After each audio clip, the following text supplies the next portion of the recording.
안녕하세요. 지금 이제 2시간은 첫 시간은 이제 진화론의 문제점을 다루고요. 두 번째 시간은 우주와 지구의 설계적 증거들을 다루겠습니다. 지금 이제 강의안을 제가 미리 보내드렸는데요. 양이 많습니다. 그래서 제가 조금 빠르게 진행을 하겠습니다. 진화론 세상에 우리가 살고 있거든요. 그래서 오늘날 이제 대중매체와 학교 교육을 통해서 진화론이 유일한 과학 이론인 것처럼 가르쳐지고 있습니다. 그래서 이 시간에는 어떻게 보면 과학자 관점으로 본 진화론의 실체와 허구를 좀 살펴보기를 원합니다. 제가 이제 젊은 세대들의 갈등을 좀 이해를 합니다. 혹시 요것이 무엇인지 아시나요? 피카츄. 저희 이제 딸이 막 글을 익혔는데 어느 날 보니까 구석에서 작은 책을 보고 있더라고요. 근데 거기 책 제목이 보니까 포켓몬스터 백과사전 이렇게 돼 있어요. 그래서 피카츄가 진화해서 라이츄가 되고요. 저희 이제 자녀 이제 딸이 막 이제 언어를 익혔는데 읽고 있는 내용을 보니까 피카츄가 진화돼서 라이츄가 되고요. 그래서 이제 글을 막 익히는 아이들에게 이 아주 재미있는 애니메이션을 통해 가지고 모든 것은 다 오랜 시간에 걸쳐서 진화해온 산물이다.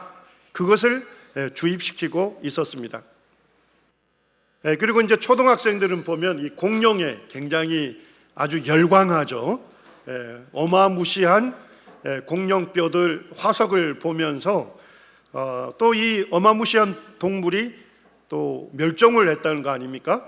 거기에 이제 아이들이 굉장히 공룡에 대해서 빠져들가는데 공룡 관련된 책을 보게 되면 진화론으로 시작을 합니다. 아주 옛날에 사람도 존재하지 않던 그 시대에 누가 주름을 잡았다는 겁니까? 공룡들이 주름 잡던 시대가 있었다는 것입니다. 그리고 공룡이 다 멸종한 다음에 한참 있다가 사람이 출현했다 하는 진화론 연대를 가르칩니다. 그리고 이제 학교 교육을 통해서 권위 있는 선생님들로부터 진화는 이제 실제 과학적 사실이다 이렇게 배우게 됩니다. 학생들이 언제부터 진화론을 공교육에서 배울까요? 초등학교 3학년 때 지층과 하석을 배우게 됩니다. 그래서 지층과 하석이 오랜 시간에 걸쳐서 지층과 하석이 만들어졌다는 거예요. 그리고 밑에 층은 아주 더 오래된, 그래서 거기에는 하등한 동물들이 있고 그것들이 이제 또 그 위에 또 다른 지층이 형성이 되고 더 고등한 생물들이 진화되어 왔다. 그래서 초등학교 3학년 때부터 이제 공교육에서 진화론을 과학적 사실로 가르치게 됩니다. 오늘날 너무나도 안타까운 것은 생명의 기원에 대해서 오직 진화론으로만 가르쳐진다는 것입니다. 2011년에 일본의 아주 굉장한 이제 두 명의 과학자가 인생과 과학에 대해서 이렇게 대담을 하는 것이 책으로 나왔어요. 이분이 이제 야마나카 시냐라고 하는 박사님인데 그 만능 줄기세포 그것을 이제 연구해 가지고 2012년에 노벨 생리의학상을 받았습니다. 자, 우리나라 과학자 중에 노벨 생리의학상을 받은 분이 있을까요? 아직 없습니다. 일본에 나왔어요. 그리고 이제 이분은 마스카와 도시대라고 하는 교수님인데 이분은 이제 소립자 연구를 통해서 노벨 물리학상을 받았습니다. 우리나라 과학자 중에 노벨 물리학상 받은 분이 있을까요? 아직 나오지 않았어요. 어쨌든 굉장히 세계적인 과학자 두 사람이 과학과 인생에 대해서 서로 나눈 그 대화를 책으로 엮었습니다. 그래서 대발견의 사고법이라는 책을 썼는데 거기에 놀랍게도 진화론에 대해서 다루고 있습니다.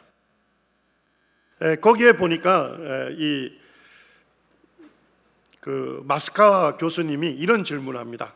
그런데 야마나카 박사님은 종교를 의식한 적이 있습니까? 그러니까 야마나카 박사님이 생명과학을 하다 보면 어느 순간 이것은 신이 없었다면 만들어질 수 없었겠구나 하는 생각되는 경우가 많습니다. 이렇게 얘기를 합니다. 생명과학자로서 이 생명체들을 연구하다 보니까 이건 생물을 설계한 신이 있어야만 존재할 수 있다, 그런 생각을 많이 한다는 거예요. 그러니까 마스카와 박사님이 이렇게 얘기합니다.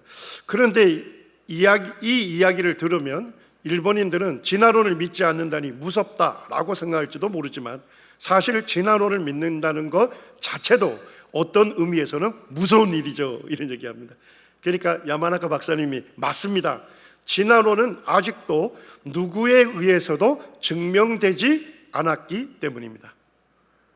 우리 여기에 있는 학생들이 잘 아셔야 할 것은 뭐냐면, 일본의 세계적인 과학자들이 진화론에 대해서 이런 생각을 하고 있는 거예요. 진화론은 아직도 누구에 의해서도 증명이 되지 않았다는 것입니다.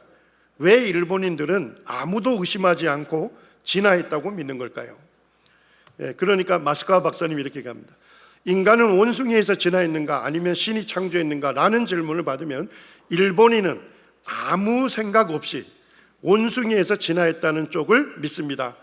하지만 그건 아무런 근거도 없는 거죠. 그거는 뭐를 얘기합니까? 진화론은 아무런 근거도 없다, 이렇게 얘기를 합니다. 야마나카 박사님이 언젠가는 다윈의 진화론이 잘못된 것이었다는 결론에 이를지도 모릅니다.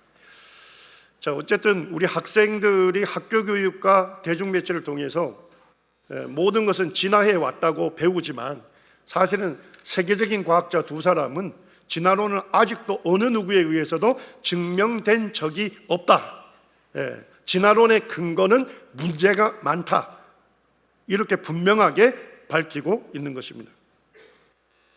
자, 학교 교육에서 진화론은 우리가 어떻게 배웁니까? 모든 물질과 에너지가 다 들어있는 아주 작은 특이점이 어느 날 어떻게 했다는 거예요?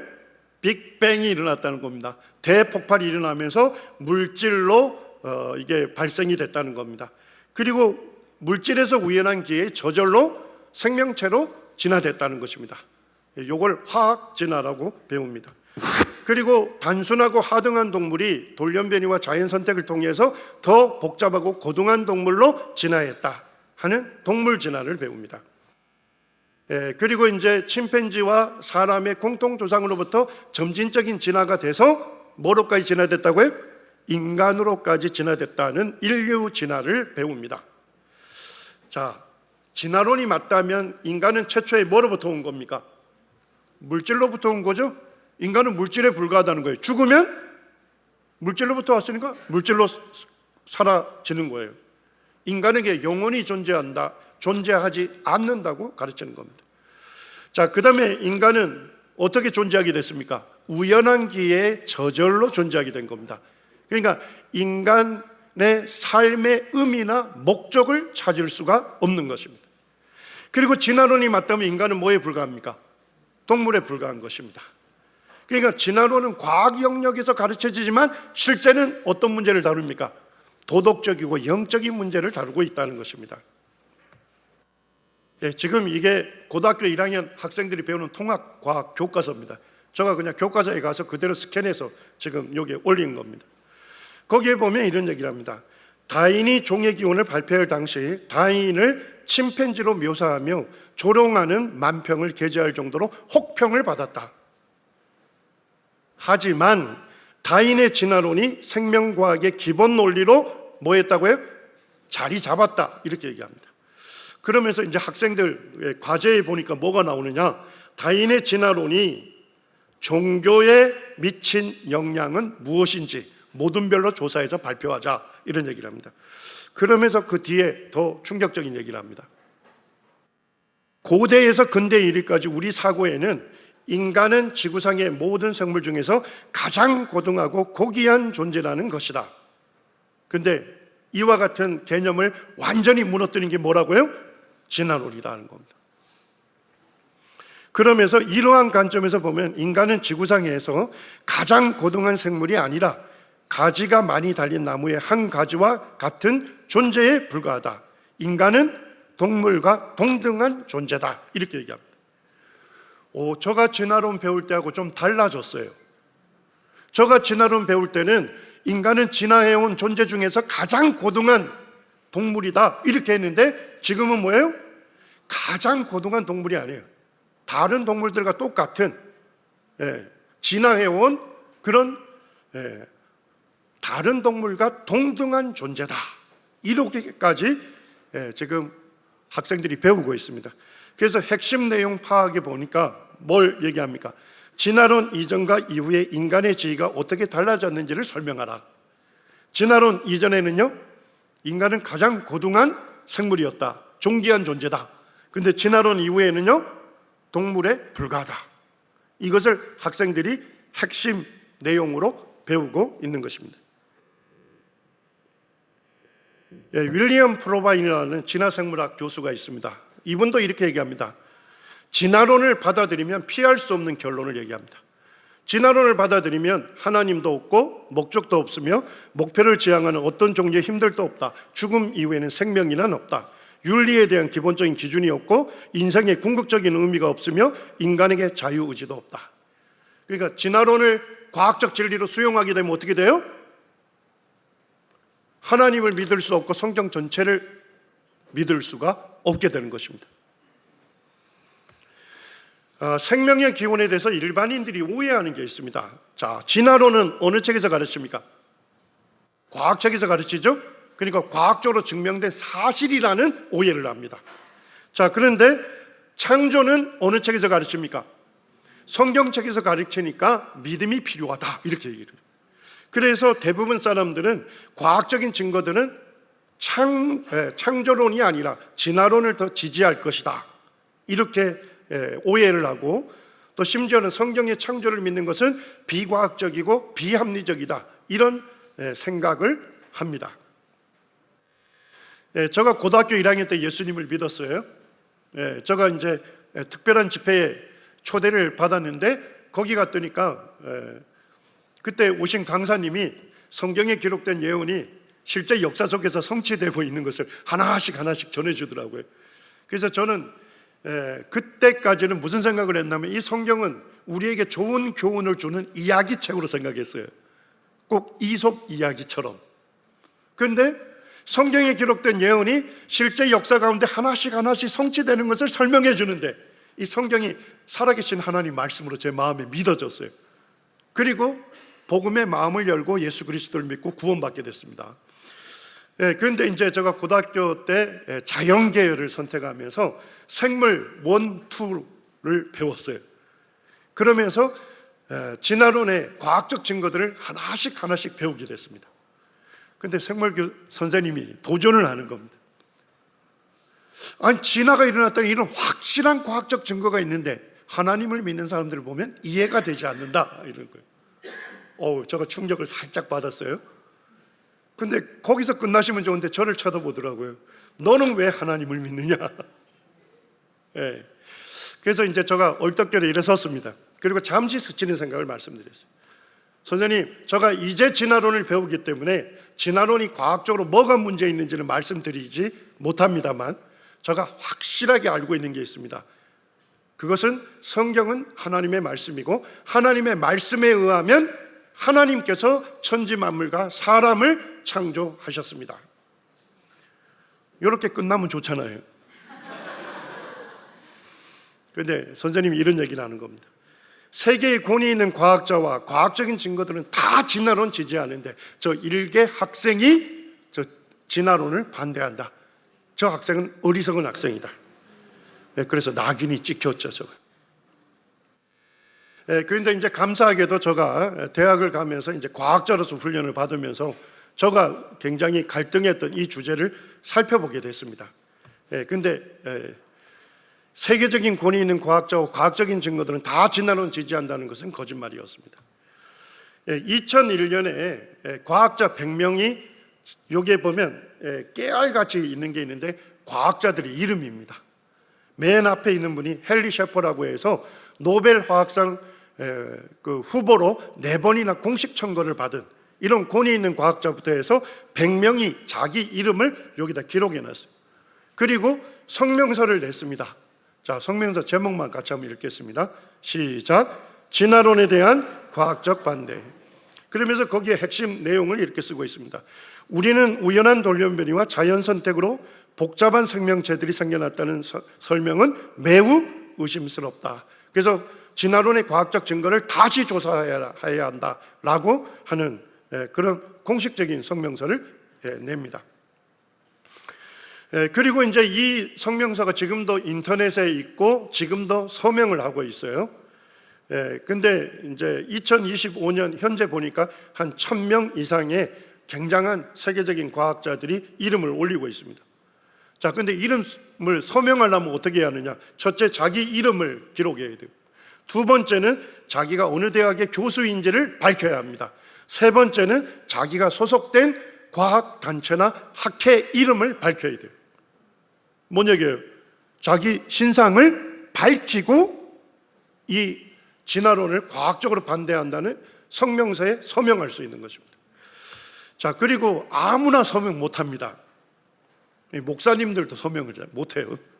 거기에 보니까 서명할 수 있는 자격을 아주 엄격하게 제한해 놓은 거예요. 진화론을 과학적으로 반대하는 서명자들은 자연과학의 한 분야에서 반드시 박사학위를 소지해야 한다. 그러니까 과학적 연구 방법론을 엄격하게 훈련받은 사람에 한해서 진화론이 과학적으로 문제가 있다 하는 이 성명서에 서명할 수 있다는 겁니다.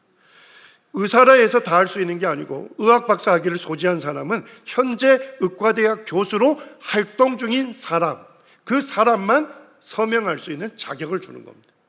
자, 어떻습니까? 서명자의 자격 조건이 매우 제한되고 엄격하죠. 그런데도 지금 현재 서명 과학자가 1000명이 넘었습니다. 실제는 더 많은 사람이 서명할 수 있어요. 왜냐니까 제가 이제 알고 있는 한 친구라고 할 수 있는데, 이분이 이제 나사의 연구원으로 있었고 지금 이제 미국의 그 공과대학의 교수입니다. 그리고 이제 저하고 같이 이메일 하면서 이제 서로의 신앙으로 인해서 격려하는 그런 이제 친구가 되는데, 이분이 이제 한국에 들어오셨어요. 오랜만에.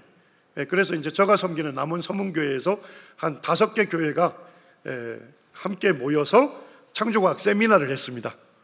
그리고 이제 저하고 쉬는 시간에 이제 커피숍에서 얘기를 하는데, 제가 이제 그분에게 이렇게 얘기를 했습니다. 아니, 젊은 나이에 종신 교수가 됐으면, 종신 교수는 뭐냐면 죽을 때까지 논문 한 편도 안 써도 교수직이 유지되는 사람이에요. 아니, 종신 교수가 됐으면 교수님도 왜 그 성명서에 서명을 안 하냐? 그러니까 자기가 대학원 교수인데 자기가 진화론을 반대한다는 이 성명서에 서명하는 순간 연구를 위한 모든 프로젝트 비용이 차단이 된다는 것입니다. 그러니까 내가 대학원 교수가 아니라면 지금이라도 서명할 수 있는데, 내가 서명하는 순간 내 대학원생들은 모든 연구를 중단해야 한다. 그래서 대부분 서명자들이 이렇게 오늘 내일 하시는 분들이 대부분 서명하십니다. 그래서 제가 이제 이 성명서에 서명한 분들이 이제 이분들에게 왜 진화론을 과학적으로 반대하는지 그분들의 의견을 짤막하게 쓰라고 되어 있습니다. 가장 최근에 포스팅한 분이 이 필립 스켈이라고 하는 분인데, 펜실베니아 주립대학의 명예 교수이면서 미국 국립과학원의 멤버예요. 대단한 경력을 갖고 있는 분이죠. 그런데 이분이 이렇게 쓰고 있습니다. 과학 논문들은 이제 진화론에 대한 많은 과학적 문제와 비판을 기록하고 있습니다. 이에 대해서 누구도 알아야 한다고요? 학생들도 알아야 한다. 그러니까 과학자들은 이미 잘 알려져 있다는 겁니다. 진화론이 과학적으로 뭐가 문제인지를 잘 알고 있는데 정작 누가 몰라요? 진화론을 배우는 학생들이 모르기 때문에 학생들도 알아야 되기 때문에 내가 이 성명서에 서명을 합니다. 이렇게 밝히고 있는 것입니다. 이게 고등학생들 과학 교과서입니다. 우주 진화는 이제 빅뱅 이론으로 설명하는데요. 여기에서 학생들 책에는 이렇게 얘기합니다. 인류가 빅뱅 우주론을 통해 우주의 시작을 밝혔다, 이렇게 얘기합니다. 완전히 증명된 것처럼. 그리고 빅뱅으로 시작된 우주가 급팽창하여 현재의 모습이 됐다. 학생들 교과서에서는 이게 과학적으로 증명된 사실인 것처럼 그냥 서술해요. 그래서 빅뱅이 일어나면서 급팽창이 일어났고 그 다음에 서서히 팽창하면서 오늘날 우주가 됐다, 이렇게 가르치거든요. 제가 동아일보 2016년 그 칼럼에 보니까 재밌는 칼럼이 있더라고요. 빅뱅 이론 학고 부동한 진리인가, 아니면 빅방으로 사라질 것인가. 뭐 칼럼을 읽어보니까 빅뱅 이론의 근거가 되는 그런 것들이 다 하나도 밝혀진 적이 없기 때문에 아마도 빅뱅 이론은 빅방으로 사라질 가능성이 높다, 그걸 다루고 있습니다. 제가 이제 좀 더 살펴보니까 2004년에 우주론의 대가인 38명이 빅뱅 이론 반대 성명서를 채택합니다. 그리고 유사이언티스트라고 하는 아주 권위 있는 과학 잡지에 과학자 집단에게 공개 서한을 보낸 거예요. 우리는 빅뱅 이론을 반대합니다 하면서 빅뱅 이론이 문제점 1, 2, 3, 4, 5, 6을 쫙 써놨어요. 그리고 당신도 동의한다면 서명하라, 이렇게 한 겁니다. 이걸 보내자마자 짧은 시간 내에 184명의 과학자와 190명의 독립적인 연구원들이 우리도 빅뱅 이론 반대한다 하는 성명서에 서명을 합니다. 근데 제가 이제 첫 번째 내용을 좀 읽어보면서 왜 빅뱅 이론을 우주론의 대가들이 반대하는지 그걸 살펴봤습니다. 빅뱅 이론이 과학적 사실이 되려면 급팽창 증거가 있어야 합니다. 그리고 빅뱅 이론이 과학적 사실이 되려면 암흑 물질이 밝혀져야 합니다. 그리고 암흑 에너지가 밝혀져야 합니다. 자, 급팽창 증거 있을까요? 아직 없습니다. 암흑 물질 밝혀졌을까요? 아직 없습니다. 암흑 에너지 밝혀졌을까요? 아직 없습니다. 이거 학생들이 몰라요. 그냥 과학 교과서에는 급팽창이 증거가 있는 것처럼 서술하고 암흑 에너지, 암흑 물질이 다 밝혀진 것처럼 서술되어 있습니다. 이것은 빅뱅 이론의 타당성에 심각한 의심을 품게 한다 하는 것이 성명서의 핵심이었어요. 그리고 이제 제가 더 살펴봤더니까 이 반대 성명서에 서명한 과학자가 현재 548명인데 이분들도 이름을 밝혀야 하고 소속된 연구소나 대학을 밝혀야 하고 그리고 어느 나라 사람인지를 밝혀야 합니다. 우주론의 대가인 폴 스트라인하르트 교수도 이렇게 얘기합니다. 우리는 빅뱅이 우주의 시작인지 알지 못하며 이는 언제나 가설이었을 뿐입니다. 아인슈타인 이론에 따르면 하나의 점에서 시작되었을 거라는 가설에 불과합니다. 우리는 그게 사실인지 모릅니다. 이렇게 밝히고 있습니다. 2013년에 4년에 9시 뉴스에도 등장했습니다. 뭐가 밝혀졌다고요? 급팽창 증거가 밝혀졌다고 해서 2014년에 9시 뉴스에 그냥 꽝 터뜨렸어요. 그런데 재밌는 거는 논문을 3월에 발표했는데 6개월 뒤 9월에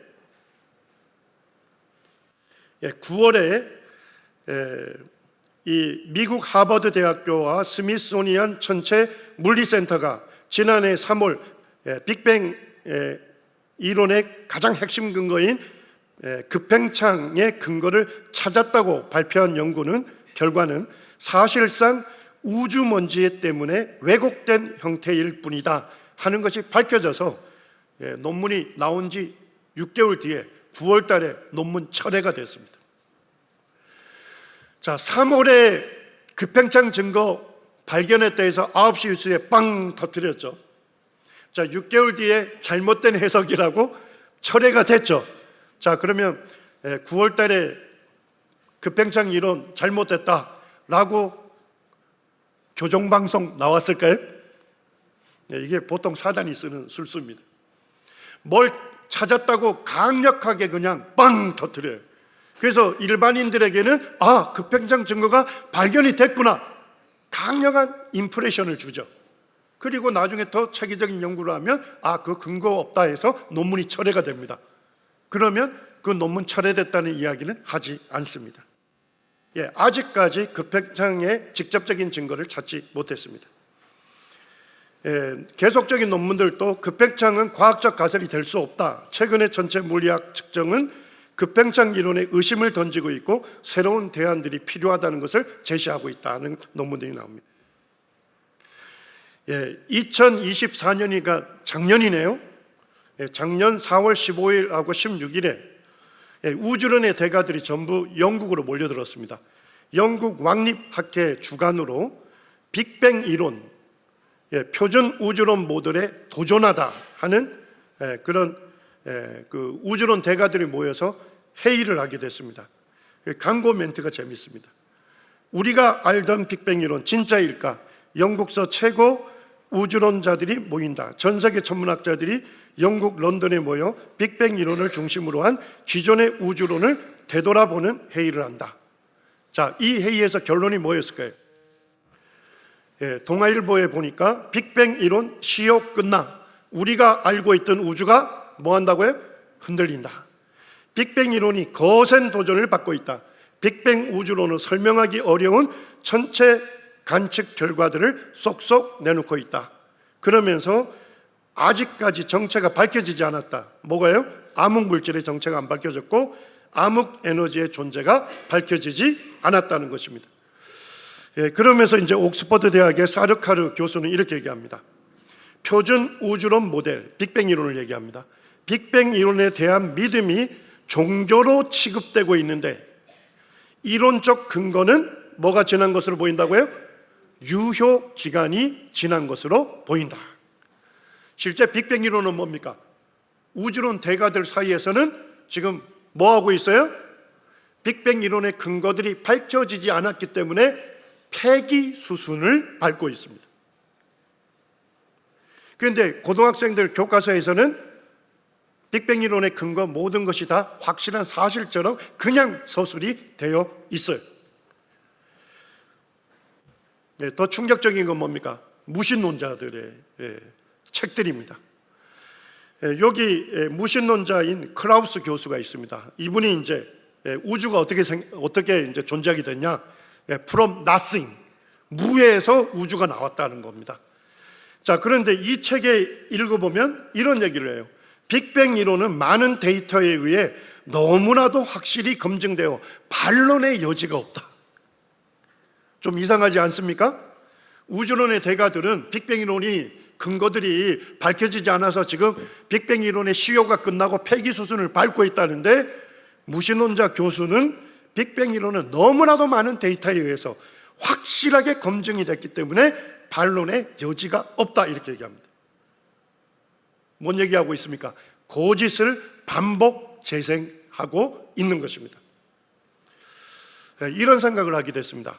자동차 회사 선전이 너무 지나쳐서 이번 우리 회사에서 만든 자동차는 과학적 연구로 아주 엄격하게 이 자동차가 만들어졌기 때문에 이번 자동차는 고장날 가능성이 없습니다. 자동차 회사 선전이 너무 지나쳐서 본사에서 보니까 자동차에 문제가 있는 거예요. 그래서 리콜 명령이 내려져도 사람들이 믿지 않고 위험천만한 자동차를 계속 타고 다니는 것과 같다는 것입니다. 진화론은 자동차가 아니잖아요.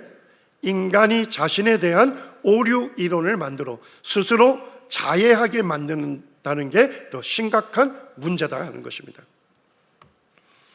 자, 이제 진화론의 그 과학적 증거라는 것을 좀 살펴보기를 원합니다.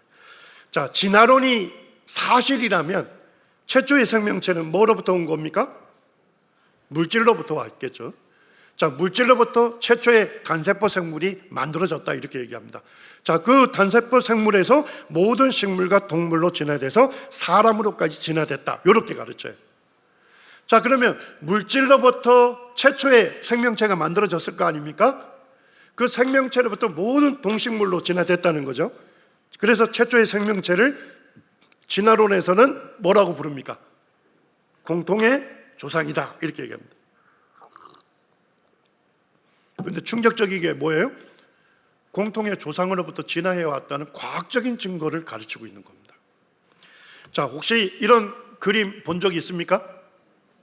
우리 고등학생들 본 적 있나요? 여러분들 고등학교 1학년 과학책에 제가 스캔해서 올린 겁니다. 진화론자인 해켈이 이것을 조사를 해서 그림으로 그려서 논문에 발표를 했습니다. 1860년에 발표했는데 지금까지 교과서에 가르쳐지고 있어요. 이걸 배아 발생도라고 하기도 하고 진화 재현설이라고 하기도 합니다.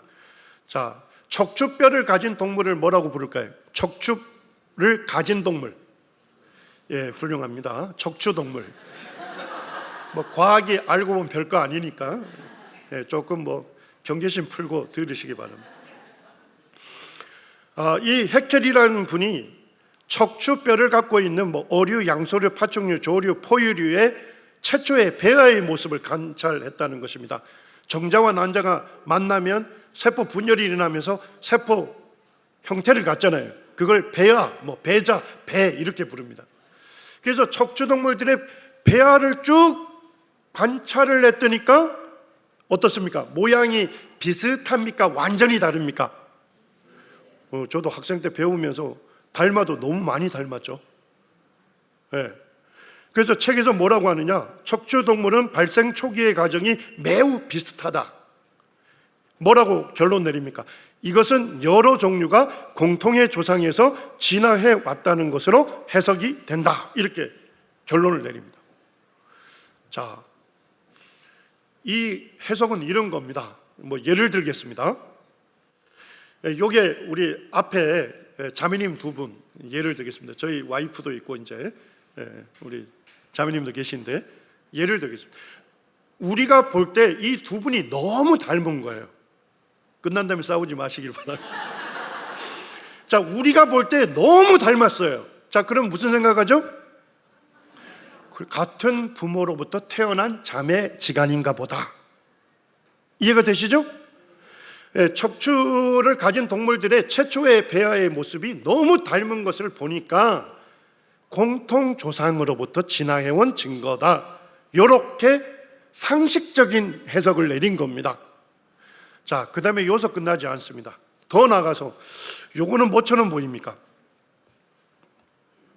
요게 보니까 배아에 보니까 제가 볼 때는 아무리 봐도 목주름 같아요. 그런데 해켈이 뭐라 불렀느냐? 아가미 활 이렇게 불렀어요. 자, 아가미는 어느 동물에게 갖고 있죠? 물고기. 그 다음에 보니까 사람의 배아가 뭐를 가진 것처럼 보여요? 그 다음 단계는 꼬리를 가진 것처럼 보여요. 원숭이처럼. 그 다음 단계에 보니까 사람의 형태를 갖추죠. 그래서 해켈은 뭐라고 했냐? 이때는 아가미에 불과하다. 아가미를 가진 어류에 불과하다는 거예요. 이때는 꼬리를 가진 원숭이에 불과하다. 이때부터 사람이라 할 수 있다. 그러니까 사람이 뭐예요? 진화해온 가정을 재현한 다음에 사람의 형태를 갖추고 태어난다는 겁니다. 이거를 진화 재현설 이렇게 얘기하는 겁니다. 자, 그런데 유럽과 미국에서 낙태를 정당화하는 그 합법화가 일어났죠. 그래서 임신 7개월까지는 낙태해도 된다. 임신 7개월 이후는 낙태하면 안 된다. 이런 얘기 나옵니다.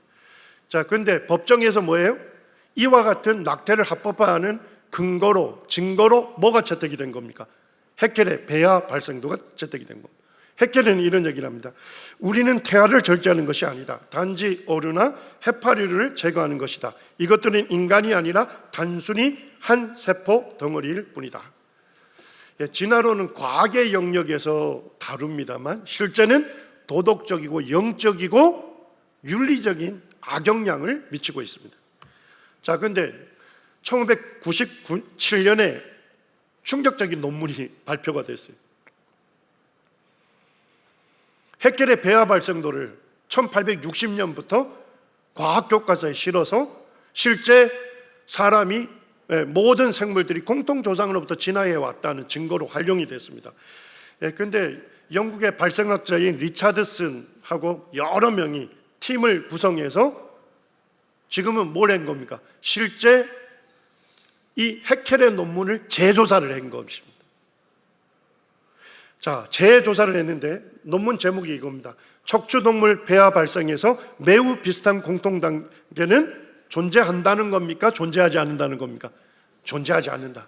내용을 읽어보면 더 충격적인 얘기를 합니다. 해켈의 폐하 그림이 과장 왜곡된 것이다. 폐하가 초기 단계에서 거의 동일하다는 주장은 실증적으로 지지되지 않는다 하는 사실을 밝혔다, 이렇게 되어 있습니다. 예, 이게 거짓말이다 하고 발표를 한 겁니다. 예, 이 논문이 발표된 다음에 이 논문을 살펴본 사이언스지에서는 이렇게 얘기합니다. 사이언스지 제목이 뭡니까? 해켈의 폐하 그림 재발견된 사기다. 그래서 윗줄은 해켈이 직접 그린 그림입니다. 논문에 나온.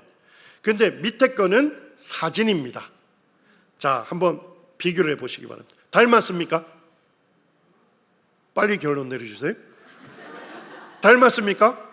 아, 이거는 배를 완전히 성형해서 제거했지 않습니까? 예. 이 탁월한 성형 수술을 제 배에도 좀 적용을 했으면 좋겠다. 자, 닮았습니까? 꼬리 부분이 없는데 있는 것처럼 추가했죠. 닮았습니까? 사람의 배아는 안에 다 깔아낸 것입니다. 진화론자 중에 하버드 대학교에 스테반 굴드라고 하는 교수님이 있습니다. 이 논문이 발표된 다음에 이런 얘기를 합니다. 우리는 한 세기 동안 그렇게 많은 교과서에서 이 그림들을 지속적으로 사용해온 무심함에 대해 경악을 금치 못하고 부끄러워해야 한다. 우리는 누굴 얘기합니까? 진화론자들을 얘기하는 것입니다. 자기가 믿는 진화론이 사실이라는 것을 증명하기 위해서 무슨 증거 썼어요?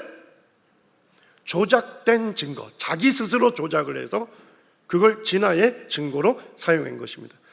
오늘날 젊은이들의 표현을 하게 되면 뽀샵한 그림을 제시했던 것입니다. 그 스테반 굴드의 이 글을 싣는데 제목이 뭐라고 되어 있습니까? 정말 끔찍하다. 학자로서는 절대로 해서는 안 되는 행위를 했다, 이렇게 얘기합니다. 이게 이제 사이언스지에 실린 논문입니다. 해켈의 폐하 그림 재발견된 사기다, 이렇게 얘기하면서 결론을 이렇게 얘기합니다. 이것은 생물학에 있어 가장 유명한 사기로 판명될 것으로 보인다, 이렇게 결론을 내립니다. 저거 좀 더 살펴보니까 미국에서는 텍사스주 교육위원회 이런 데서부터 시작해서 과학적으로 밝혀진 오류를 출판 전에 뭐 하라고요? 삭제하라. 꼭 실을 거면 뭐라고 밝혀야 한다는 겁니까? 오류라고 언급하도록 법으로 통과시켰습니다. 자, 그런데 지금 우리 학생들 배우는 고등학교 과학 교과서에 해켈의 폐하 발생도가 나올까요? 지금도 실려 있습니다. 지금도 실려 있고, 모든 생물들이 공통 조상으로부터 진화해 왔다는 과학적인 증거로 가르쳐지고 있습니다.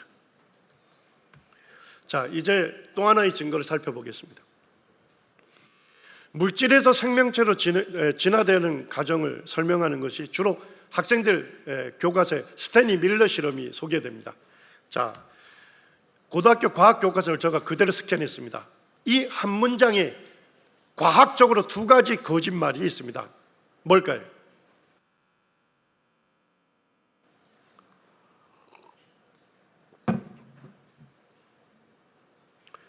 원시 대기에 존재할 것으로 예상되는 간단한 물질을 집어넣었다, 이렇게 되어 있습니다. 그런데 스탠리 밀러가 집어넣은 것은 원시 대기를 구성하는 성분을 집어넣은 것이 아니다는 것이 밝혀졌습니다. 조금 이따 살펴보겠습니다만 스탠리 밀러는 실험 장치에다가 암모니아, 메탄, 수소가스를 집어넣었어요. 그게 원시 대기다고 가정하고 집어넣은 거예요.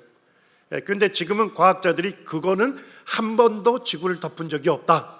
지금은 이산화탄소, 질소, H2O가 원시대기를 구성했다. 사실은 뭐예요?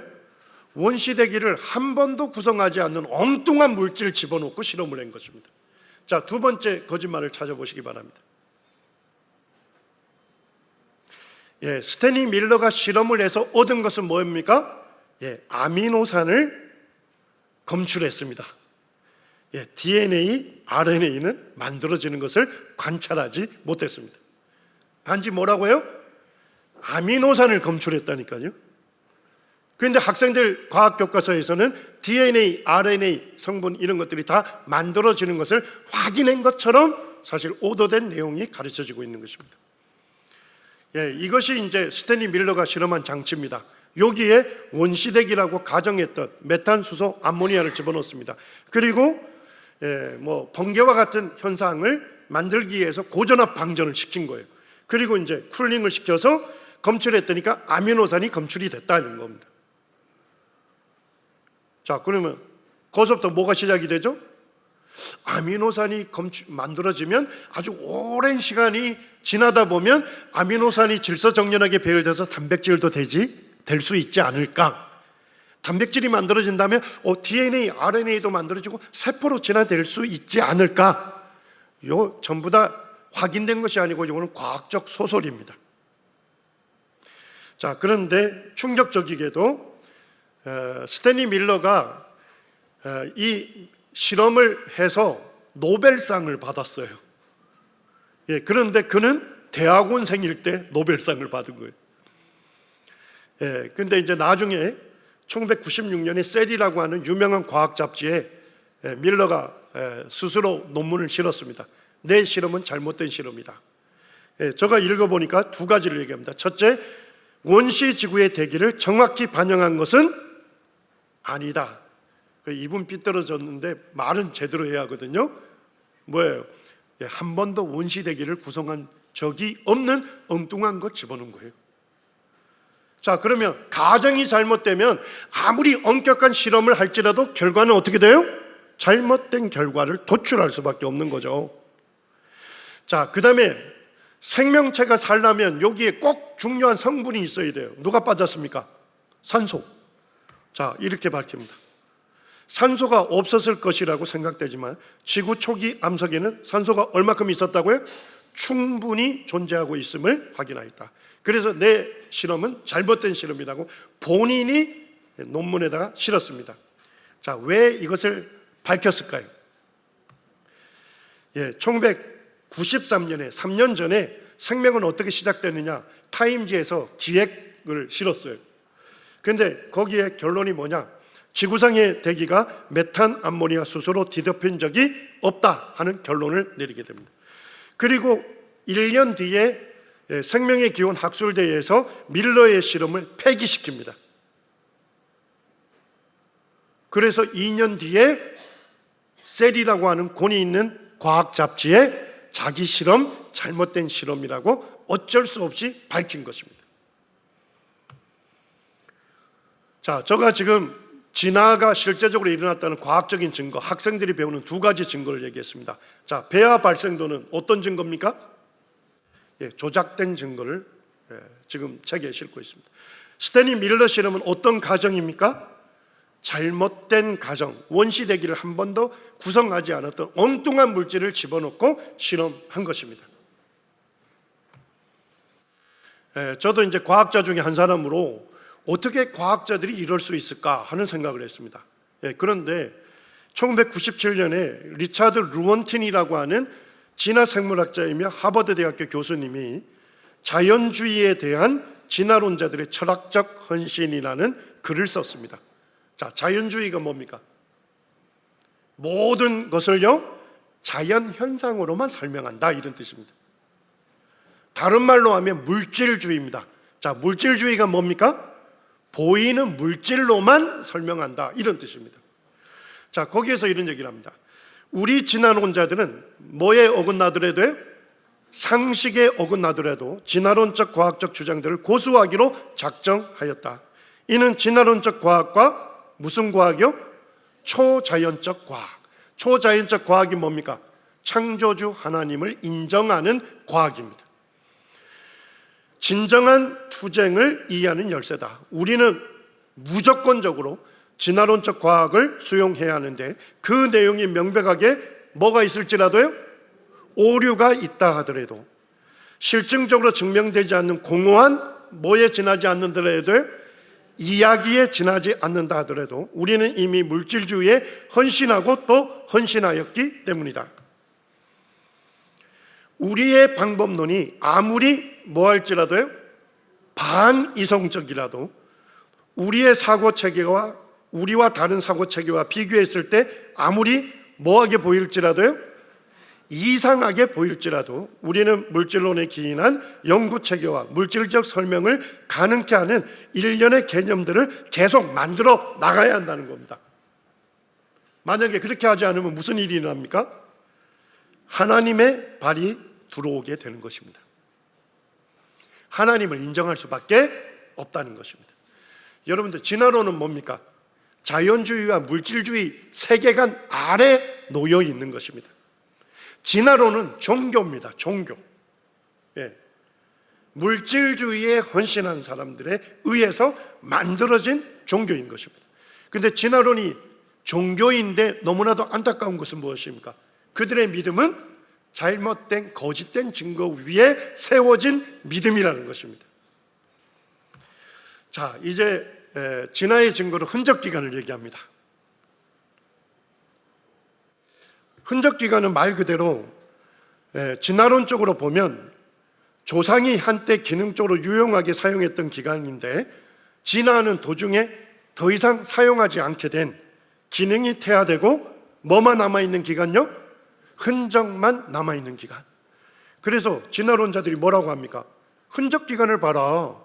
아니, 창조주 하나님이 만들었다면 아무 쓸모도 없는 기관을 만들겠느냐, 이런 도전을 하는 것입니다. 자, 그래서 흔적기관으로 대표적으로 뭘 배웁니까? 예, 꼬리뼈, 그 다음에요, 맹장, 이런 걸 배웁니다.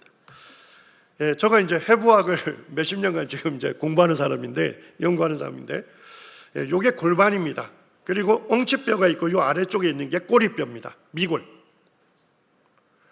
자, 요거를 지금 진화론자들이 흔적기관이라 그래요.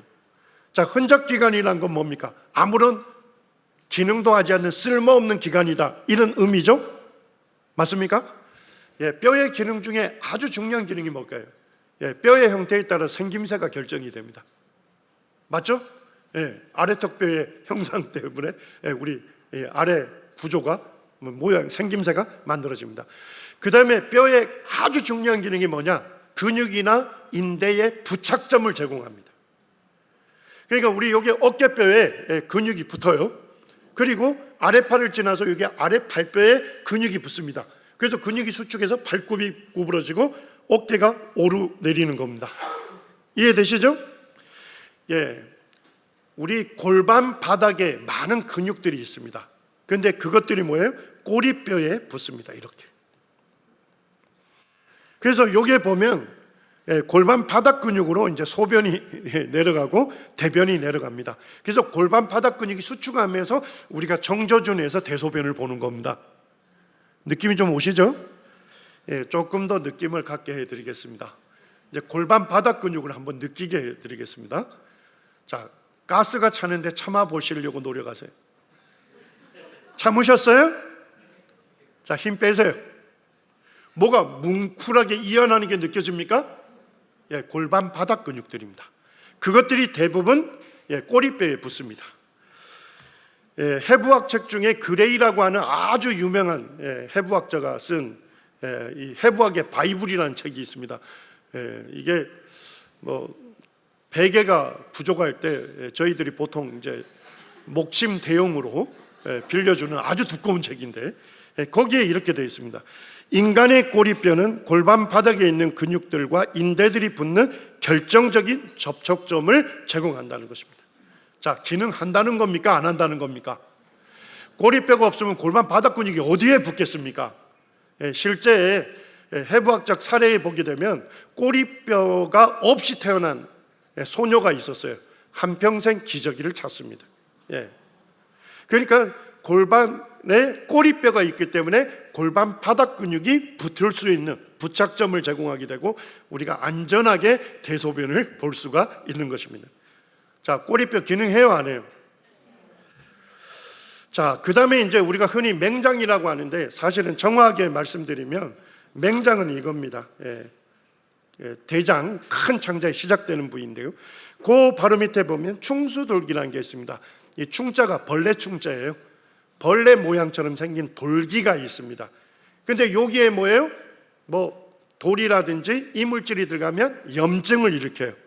그래서 우리가 흔히 맹장염이라 하죠. 정확하게 얘기하면 충수돌기염 이렇게 얘기합니다. 이것을 진화론자들이 흔적기관이라 했습니다. 그래서 예전에는 제가 이제 재미있는 글을 읽었는데 예전에는 그 내장과 관련된 뭐 간이라든지 뭐 소장 대장과 관련해서 수술을 하게 되면 배를 열어야 하지 않습니까? 개복 수술을 할 때 서비스로 충수돌기를 잘라줬다는 것입니다. 이 기간은 있는데 이게 쓸모 없어가지고 맹장염을 일으키고 빨리 처리를 안 하면 어떻게 됩니까? 이게 터져가지고 염증이 복막에 번지게 되면 생명까지 위험하게 하거든요. 그래서 의사들이 복부를 여는 수술을 할 때 서비스로 이 충수돌기를 잘라줬다는 겁니다. 제가 그래서 한번 물어봤어요. 내과 의사가 저희 교회에 있기 때문에 물어봤더니까 실제 그랬던 역사들이 있었다는 것입니다. 자, 그런데 지금 밝혀진 건 뭡니까? 충수돌기는 면역 체계의 중요한 구성 요소다. 그 다음에 충수돌기는 장에서 음식물 분해를 돕는 박테리아를 생성하고 보관하는 창고와 같은 역할을 하더라. 그래서 이 충수돌기를 절제한 사람들에게서 질병에 노출이 많이 되거나 또는 뭐예요? 소화가 잘 되지 않는 그런 어려움들을 컴플레인하는 거예요.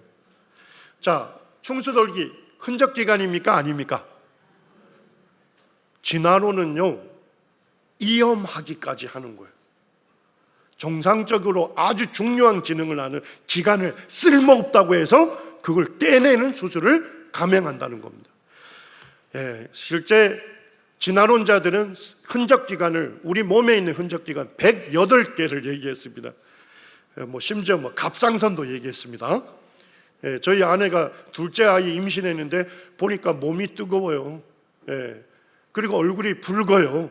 그리고 자꾸만 배고프다 그래요. 목을 봤더니까 이렇게 링 모양처럼 부어 있어요. 갑상선 기능 항진증입니다. 그래서 이제 진단받고 지금 이제 계속 약을 먹고 있거든요. 자, 그러면 갑상선이 흔적기관이면 뭐 하면 됩니까? 떼내면 되잖아요. 평생 약을 드셔야 돼요. 흔적기관 아니다 이런 얘기입니다. 심지어는 찰스 다인이 눈 속의 반월주름이 흔적기관이라 했습니다. 우리 요 눈 안쪽에 보면 약간 빨간색 약간 막이 있죠. 그걸 반달 모양처럼 생겼대서 반월주름이라 했어요. 야, 요거 쓸모없는 기관이다 찰스 다인이 얘기했습니다. 근데 우리가 눈을 깜빡일 때마다 뭐 합니까? 우리 자동차에 앞에 더러운 것들이 창에 묻으면 뭐 하죠? 물을 발사하면서 와이퍼로 닦죠? 반월주름이 바로 와이퍼 역할을 합니다. 그래서 우리가 눈을 깜빡깜빡할 때마다 윤활유가 분비가 되면서 깨끗하게 닦아주는 겁니다. 그래서 우리가 잘 볼 수 있는 겁니다. 자, 반월주름 흔적기관입니까? 큰일 납니다. 2002년에 인간 게놈 프로젝트가 완성이 됐습니다. 혹시 들으셨나요? 그때 막 대서특필했습니다. 우리 인간 세포 하나의 그 DNA가 한 30억 쌍의 염기 서열이 있는데 그것을 전부 그 유전 암호를 해독한 겁니다. 그래서 여기 다 지금 밝혀진 거예요. 자, 우리 사람 세포 한 개에 담긴 DNA 정보량이 어느 정도 될까요? 염기 서열 500글자가 되면 한 쪽으로 만들고 그 다음에 1000쪽이 되면 한 권으로 재본했습니다. 자, 사람 세포 하나에 담긴 DNA 정보량이 책으로 얘기하면 몇 권이라고요? 1200권입니다. 요거 쭉 쌓으면 아파트 몇 층까지 올라갈까요? 20층까지 올라갑니다. 그런데 요 엄청난 책의 정보량이 세포 속에 핵 안에 눈에도 보이지 않는 그곳에 들어가 있는 겁니다. 여기서 놀라시면 안 됩니다. 자, 그러면 한 개 세포 안에 지금 1200권 정도의 책에 있는 정보량이 들어가 있다, 이런 얘기죠. 자, 그럼 한 사람 전체의 DNA 정보량은 어느 정도 될까요? 어마어마하겠죠? 자, 우리 한 사람의 세포가 몇 개 정도 된다고 과학자들이 추론하죠? 60조에서 100조 이렇게 얘기합니다. 자, 그러면 1200공 곱하기 100조 이러면 답이 나오겠죠? 와 하는데 느낌은 안 오죠. 제가 느낌이 오도록 도와드리겠습니다. 자, 그랜드 캐년 아시죠? 가보지는 않았지만, 예, 우리 부산에서 신의주까지 길이가 아주 넓은 협곡으로 되어 있습니다.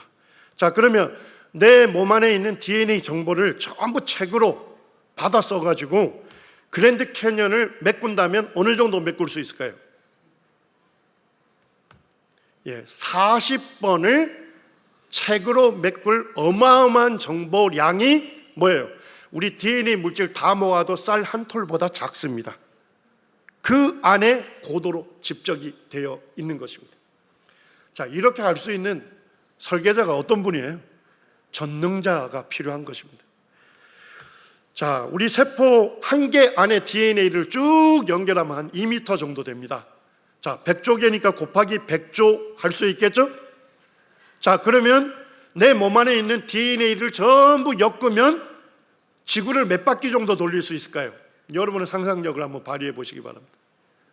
내 몸 안에 있는 DNA 전부 쫙 연결해서 지구를 돌리면 몇 바퀴 돌릴 수 있을까요? 예, 500만 번을 돌릴 수 있는, 예, 그것을 쌀 한 톨보다 작은 데다가 고도로 접어가지고 그 안에 딱 집어넣은 겁니다. 자, 우리 시편 139편의 13절 14절을 한번 같이 읽겠습니다. 시작. 주께서 내 장부를 지으시며 나의 모태에서 나를 조직하셨나이다. 내가 주께 감사함은 나를 지으심이 신묘막측하심이라. 주의 행사가 기이함을 내 영혼이 자라나이다. 예, 다윗은 5장 6부가 뭐 조화롭게 움직이는 것만으로도 하나님께 자기를 지으심이 너무나도 신기하고 신비하다, 하나님께 찬양을 드렸습니다. 우리 DNA 살짝 살펴봤잖아요. 그죠? 예. 나를 지으심이 신묘막측하다 이랬는데 이게 한자가 좀 어려워요. 예, 그래서 저 가끔 영어 성경을 도움을 받는데 영어 성경은 전부 다 한 단어더라고요. wonderful밖에 없어요. wonderful. 예. 신묘막측을 한자풀이를 해보니까 감히 헤아릴 수 없을 정도로 신비하고 오묘하다 이렇게 합니다. 자, 신비라는 한자가 뭡니까? 신신자에다가 비밀 비자예요. 신이 그것을 어떻게 설계하고 만들었는지 그 비밀을 알게 될 때 우리 몸에선 자연스럽게 무슨 감정이 나와요? 아, 신비하다는 감탄어를 발사하게 되어 있는 겁니다. 그러니까 우리가 놀라운 생물들을 보면서 아, 신비하다 이렇게 감탄사를 발사했다면 이미 뭐예요? 내 온몸으로 그것이 바로 창조주가 그것을 놀랍게 설계한 창조주가 있다, 설계자가 있다는 것을 스스로 증명하는 것입니다. 예, 실제 DNA는 학생들이 생명의 설계도다 이렇게 배우고 우주에서 가장 복잡한 정보장치다 이렇게 배웁니다.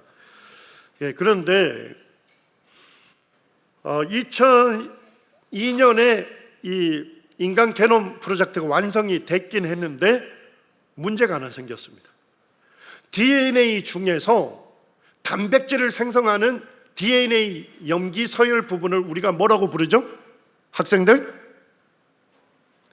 DNA 중에서 단백질을 생성하라고 하는 염기 서열 부분을 뭐라 부릅니까? 예, 훌륭합니다. 살짝 들렸어요. 진이라고 하고, 예, 이걸 유전자라고 하는 것이죠.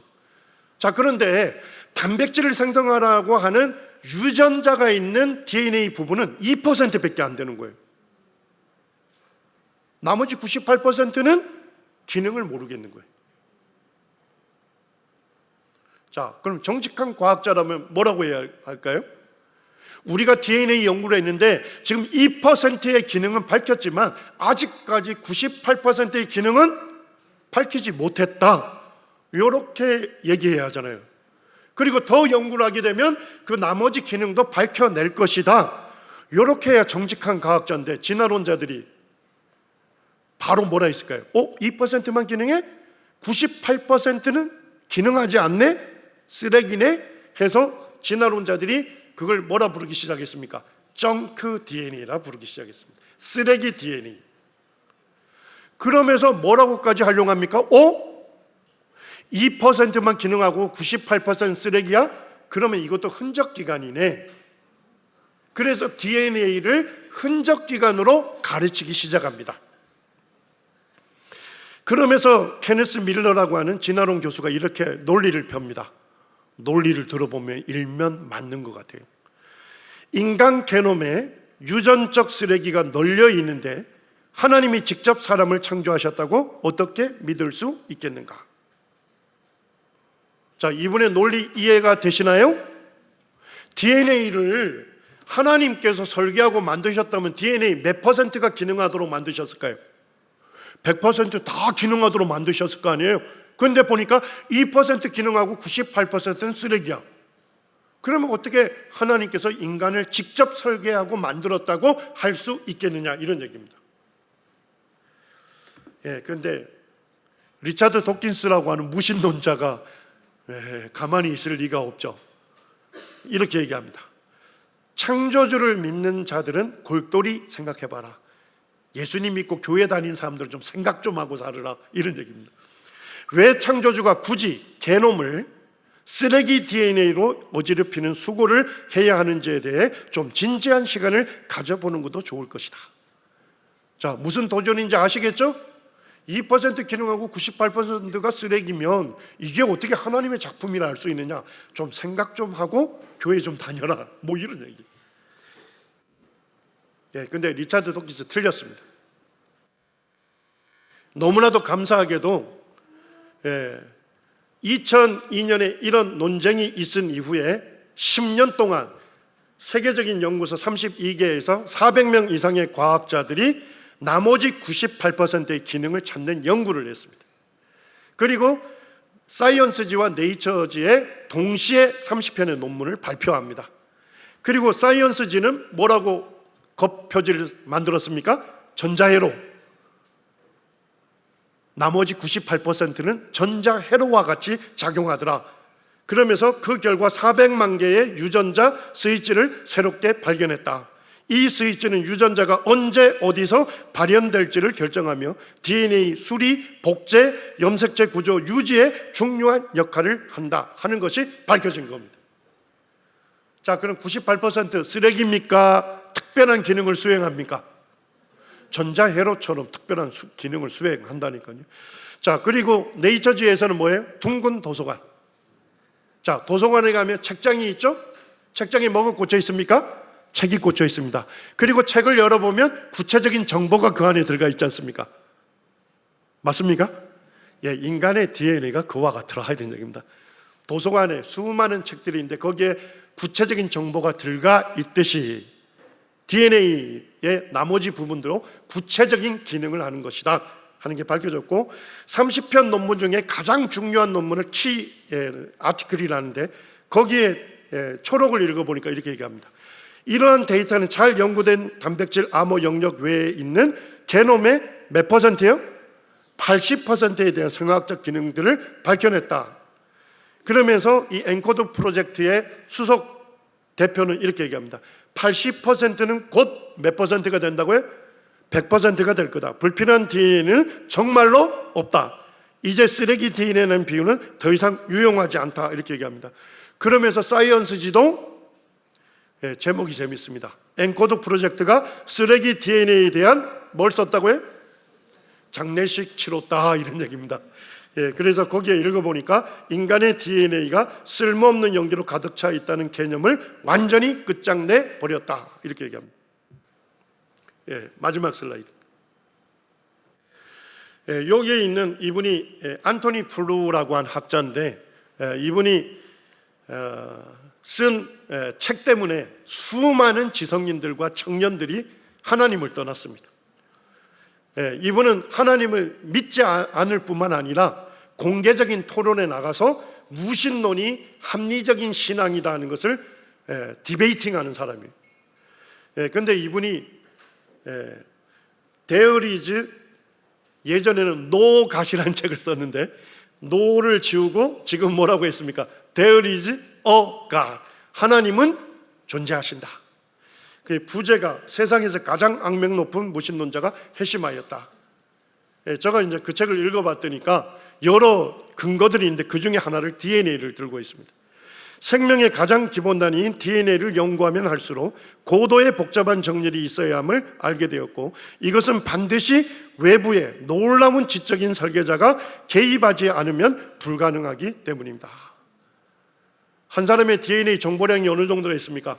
그랜드 캐년을 책으로 40번을 메꿀 만한 어마어마한 책의 정보가 쌀 한 톨보다 작은데 고도로 집적시킬 수 있는 설계자, 그분이 누구십니까?